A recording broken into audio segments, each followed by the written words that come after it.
Good morning. आप सभी को इस बात की जानकारी है कि इस समय कोरोना वैश्विक महामारी के रूप में पूरे विश्व में अपना स्थान बनाया हुआ है। तो आप लोगों को पहले तो इस बीमारी के बारे में बता दें कि इस बीमारी की एक ही उपचार है कि आप घर में रहें। बहुत ज्यादा जरूरत पड़ने पर ही घर से बाहर निकलें।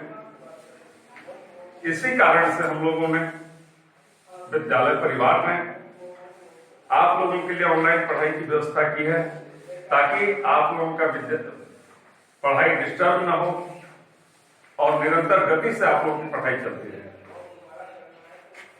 आज हम क्लास 5 से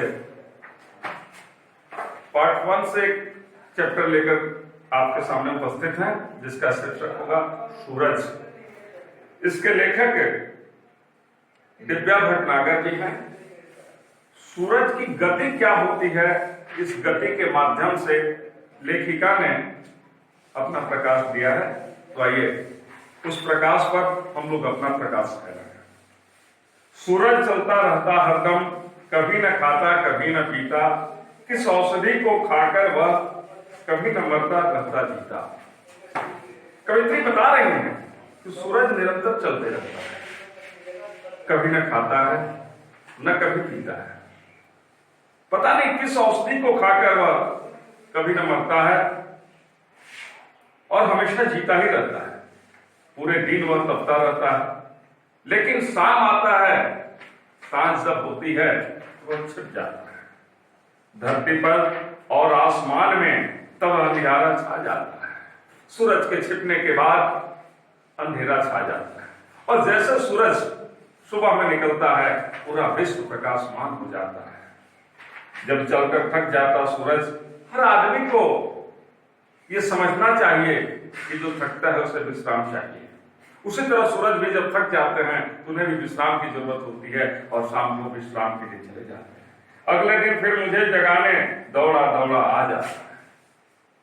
इस कविता में बालक यह बता रहा है कि जब मैं बहुत ज्यादा सोता हूं तो सूरज हमें जगाने आते हैं और कहते हैं, बेटा मैं अब उठ चुका हूं, तुम अब जगो और अपना निरंतर काम में लग जाओ।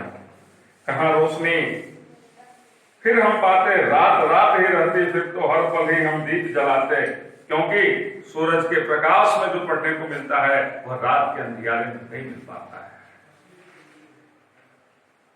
इसलिए बच्चों, हमें सूरज के प्रकाश का लाभ लेना चाहिए और सूरज के प्रकाश में अपनी दिनचर्या को पूरी तरह से करना चाहिए। हर पल ही हम दीप जलाते, इसके बिना न फसलें उगती। रात जब होती है तो हमें प्रकाश जलाना पड़ता है, बिजली का उपयोग करना पड़ता है, लाइटिंग जलाने पड़ते हैं, तरह तरह के प्रकाश के लिए हम उपाय खोजते रहते हैं। लेकिन सोचो, अगर सूरज नहीं होते इस धरती पे तो हमें फसल भी नहीं मिलता है। फसल नहीं होता तो अन्न का उत्पादन नहीं होता, अन्न नहीं होता तो हम विवश हो जाते जीने के लिए। धरती पर शायद जी ही नहीं पाते, हमारा जीवन भी नहीं होता। सोचो फिर हम लोग क्या खाते। धरती होती सुनी सुनी, धरती बिल्कुल सुनी हो जाती, क्योंकि सूरज के बिना कुछ भी धरती पे होना संभव नहीं है। सब प्राणी भूखे मर जाते और जब प्राणी को भोजन नहीं मिलेगा तो भूखे मरेंगे, यह निश्चित। सूरज से हम चलना सीखें, इसलिए मनुष्य को सूरज से चलना सीखना चाहिए। जिस तरह निरंतर गति से अपनी दैनिक क्रिया से चलते रहते हैं, उसी तरह हमें भी सूरज से चलना सीखना चाहिए। थकने की आदत हमारे मन में नहीं होनी चाहिए। सूरज से सीखें हम तपना।